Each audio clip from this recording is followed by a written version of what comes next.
ಕೇಳಿ. ಸಿದ್ದರಾಮಯ್ಯನವರು ಹಲಸುವರ ದಾಖಲೆಯನ್ನು ಇವತ್ತು ಸರಿಗಟ್ಟಿದ್ದಾರೆ, ನಾಳೆ ಬ್ರೇಕ್ ಮಾಡ್ತಾರೆ. ಅತಿ ಸುದೀರ್ಘಾವಧಿಯ ಮುಖ್ಯಮಂತ್ರಿಗಳು ಅಂತ ಹೇಗೆ ನೋಡಿ, ಅವರವರ ಪಕ್ಷದ ಆಂತರಿಕ ವಿಷಯದ ಬಗ್ಗೆ ನಾನು ಅಷ್ಟು ಹೆಚ್ಚಾಗಿ ಮಾತಾಡೋದು ಅಥವಾ ನನಗಷ್ಟು ಮಾಹಿತಿ ಇರುವಂಥ ಒಂದು ಇದಿಲ್ಲ. ಐ ಡೋಂಟ್ ನೋ, ಇದ್ರ ಬಗ್ಗೆ ನನಗೆ ಯಾವ ಕಮೆಂಟೂ ಇಲ್ಲ. ರಾಜ್ಯದ ಸುದೀರ್ಘಾವಧಿಯ ಮುಖ್ಯಮಂತ್ರಿಗಳು ಅಂತ ಅನಿಸ್ಕೊಂಡಿದ್ದಾರೆ. ಅರಸು ಅವರು ಇದುವರೆಗಿದ್ರು ಸುದೀರ್ಘಾವಧಿ.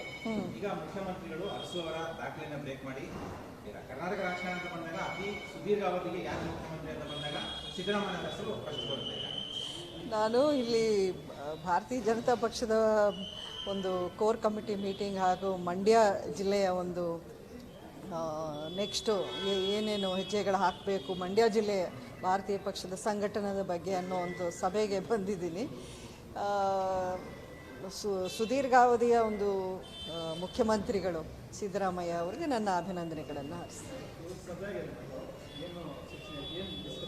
ಅಂದರೆ ಮುಂದಿನ ನಡೆ ಏನೇನು ಮಾಡಬೇಕಾಗಿದೆ, ಪಕ್ಷದ ಸಂಘಟನೆ ಯಾವ ರೀತಿ ಮಾಡಬೇಕು, ಅವರವರ ಕನ್ಸರ್ನ್ಸ್ ಏನಿದೆ ನಾವೆಲ್ಲರೂ ಅಲ್ಲಿ ಶೇರ್ ಮಾಡಿಕೊಂಡು ಅದನ್ನು ಯಾವ ರೀತಿ ನಾವು ಮುಂದಕ್ಕೆ ಹೋಗ್ತಾ ಇನ್ನು ಮುಂದುವರಿಸ್ಕೊಂಡು ಹೋಗೋ ನಿಟ್ಟಿನಲ್ಲಿ ಇನ್ನು ಈ ಲೋಕಲ್ ಬಾಡಿ ಎಲೆಕ್ಷನ್ಸ್ ಎಲ್ಲ ಬರೋದಿದೆ, ಅದನ್ನು ಯಾವ ರೀತಿ ಟ್ಯಾಕಲ್ ಮಾಡಬೇಕು, ಮುಂದಿನ ಹೆಜ್ಜೆಗಳು ಏನೇನಿರ್ಬೋದು ಅನ್ನೋದ್ರ ಬಗ್ಗೆ ಚರ್ಚೆ ನಡೀತದೆ. ಅಲ್ಲ, ಅದರ ಬಗ್ಗೆನೂ ಒಂದಷ್ಟು ಚರ್ಚೆ ಆಯಿತು. ಅಂದರೆ ಹೊಂದಾಣಿಕೆ ಸ್ಥಳೀಯ ಮಟ್ಟದ ಲೆವೆಲಲ್ಲಿ ಇರುತ್ತಾ ಇಲ್ವೋ ಅನ್ನೋದು ಮಾಹಿತಿ ಇದುವರೆಗೂ ಇಲ್ಲ. ಮೊನ್ನೆ ದೇವೇಗೌಡರನ್ನ ಸ್ಟೇಟ್ಮೆಂಟ್ ಕೊಟ್ಟಾಗಿದೆ, ಸ್ಥಳೀಯವಾಗಿ ನಾವೆಲ್ಲ ಅಲಯನ್ಸ್ ಇಲ್ಲ ಅನ್ನೋ ರೀತಿಯಲ್ಲಿ ಸ್ಟೇಟ್ಮೆಂಟ್ ಕೊಟ್ಟಿದ್ದಂಗಿದೆ. ಅದಕ್ಕೆ ತಕ್ಕಂತೆ ಹಿರಿಯರು ಯಾವ ರೀತಿ ನಿರ್ಧಾರ ತಗೋತಾರೋ ಅವರ ಒಂದು ಡೈರೆಕ್ಷನ್ಸ್ ಅನುಸಾರ ನಾವು ಮಾಡ್ತೀವಿ. ಅಲ್ಲ, ಸ್ವಲ್ಪ ದಿನ ಗ್ಯಾಪ್ ಅಂದರೆ ಪೊಲಿಟಿಕಲಿ ಅಂತ ನಡೆಯುವಂಥದ್ದೇನಿಲ್ಲ. ಅಲ್ಲಿ ನಮ್ಮ ಪಕ್ಷದ ವತಿಯಿಂದ ಯಾವ ರೀತಿ ಒಂದು ಹೋರಾಟಗಳನ್ನು ಅಲ್ಲಿ ಮಾಡ್ಕೊಂಡು ಬಂದು ಅದರಲ್ಲಿ ನಾನು ಪಾರ್ಟಿಸಿಪೇಟ್ ಮಾಡ್ಕೊಂಡು ಬಂದಿದ್ದೀನಿ. ಇಶ್ಯೂ ಬೇಸ್ಡ್ ಏನೇನು ಇದ್ದಾಗ ನಾನು ಮಾಡ್ತಾ ಬಂದಿದ್ದೀನಿ. ಅದನ್ನು ಹೊರತುಪಡಿಸಿ ಈಗ ಒಂದು ಆ್ಯಕ್ಟಿವೇಟ್ ಆಗಬೇಕು ಪೊಲಿಟಿಕಲಿನೂ, ನಮ್ಮ ಪಕ್ಷದ ಒಂದು ಸಂಘಟನಾ ಒಂದು ಬಿಲ್ಡಿಂಗ್ ದ ಪಾರ್ಟಿ ಅನ್ನೋ ನಿಟ್ಟಿನಲ್ಲಿ ಏನಾಗಬೇಕು ಅನ್ನೋ ವಿಚಾರದ ಬಗ್ಗೆ ಈಗ ಮುಂದಿನ ದಿನಗಳಲ್ಲಿ ನೀವೇ ನೋಡ್ತೀರಾ.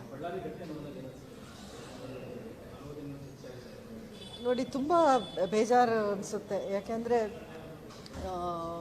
ಈಗ ಫಾಲೋವರ್ಸ್ ಇರಲಿ ಅಥವಾ ಪಕ್ಷ ಅಂತ ಇರಲಿ, ಅದರಲ್ಲಿ ಈಗ ಕ್ಲಾಶಸ್ ಆಗೋದು ಅಥವಾ ಈ ರೀತಿಯ ಒಂದು ಘಟನೆಗಳಾಗೋದು ಸಹಜ. ಬಟ್ ಅದಕ್ಕೆ ಅಂತ ಒಬ್ಬರು ಪ್ರಾಣ ಕಳ್ಕೊಂಡಿರೋದು ನೋಡಿದ್ರೆ ಇಷ್ಟು ಮಟ್ಟಕ್ಕೆ ಹೋಗಬೇಕಾ ನಾವು? ಪಕ್ಷ ವಿರೋಧ ಅನ್ನೋದು ಇರುತ್ತೆ, ಒಂದೊಂದು ಪಕ್ಷಕ್ಕೆ ಒಂದು ಏನೇ ನಡೀತೆ ಈ ರೀತಿಯ ಒಂದು ಕ್ಲಾಶಸ್ ನಡೆಯೋದು ನಾವು ನೋಡ್ಕೊಂಡು ಬಂದಿದ್ದೀವಿ. ಮತ್ತು ಇದು ಆಗಬಾರ್ದು, ಈ ಮಟ್ಟಕ್ಕೆ ಒಂದು ಅದೇನಂತಾರೆ ಶತ್ರುತ್ವ ಅನ್ನೋದು ಈ ಲೆವೆಲ್ಗೆ ಹೋಗಬಾರ್ದು ಅನ್ನೋದು ನನ್ನ ಉದ್ದೇಶ.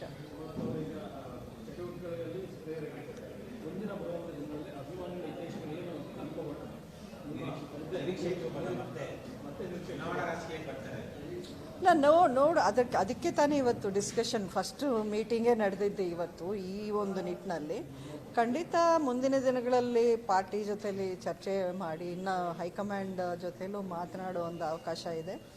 ಅವರು ಯಾವ ರೀತಿ ನಾನು ಈ ಮುಂದಿನ ಹೆಜ್ಜೆಗಳು ಹಾಕಬೇಕು ಅನ್ನೋದು ಒಂದು ಡೈರೆಕ್ಷನ್ ನನಗೂ ಬರುತ್ತಲ್ಲ ಪಾರ್ಟಿ ಹೈಕಮಾಂಡಿಂದ ಅಥವಾ ಸ್ಟೇಟ್ ಲೀಡರ್ಶಿಪ್ಪಿಂದ, ಅದರಂತೆ ನಾನು ನಡ್ಕೊತೀನಿ. ಅಲ್ಲ, ನಾನು ಪರ್ಟಿಕ್ಯುಲರ್ಲಿ ಬರೀ ಚುನಾವಣಾ ರಾಜಕಾರಣ ಅನ್ನೋದು ನಾನು ಮಾತಾಡೋಕ್ಕೆ ಇಷ್ಟಪಡಲ್ಲ. ಬಟ್ ಖಂಡಿತ ರಾಜಕಾರಣಕ್ಕೆ ನನ್ನ ವಿರೋಧ ಅಂತೂ ಏನಿಲ್ಲ. ಸಮಯ ಸಂದರ್ಭ ಎಲ್ಲ ಕೂಡಿ ಬರಬೇಕು, ಅದಕ್ಕೆ ಒಂದು ಅದೇನಂತಾರೆ ಸರ್ಕಮ್ಸ್ಟೆನ್ಸಸ್ ಎಲ್ಲ ಸರಿಯಾಗಿರಬೇಕು ನನಗೆ, ಅಷ್ಟೇ.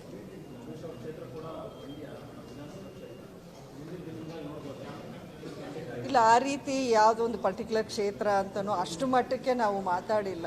ಈಗ ಜನರಲ್ ಡಿಸ್ಕಷನ್ ನಡೆದಿದೆ ಪಕ್ಷ ಸಂಘಟನೆ ಬಗ್ಗೆ.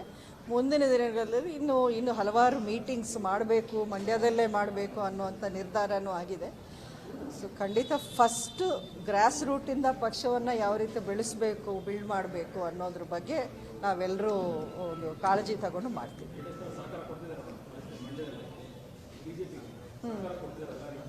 ಇಲ್ಲ, ಬಿ ಜೆ ಪಿಗೆ ಮೊದಲಕ್ಕಿಂತ ಖಂಡಿತ ಈಗ ಒಂದು ಫಾಲೋವರ್ಸ್ ಇರಲಿ ಅಥವಾ ವೋಟರ್, ನೀವು ವೋಟಿಂಗ್ ಪ್ಯಾಟರ್ನ್ ನೋಡಿದ್ರೂ ಕಳೆದ ಒಂದು ಎಲೆಕ್ಷನ್ಗಳಲ್ಲಿ ಎಲ್ಲ ಚೆನ್ನಾಗಿ ಇಂಪ್ರೂವ್ ಆಗಿದೆ.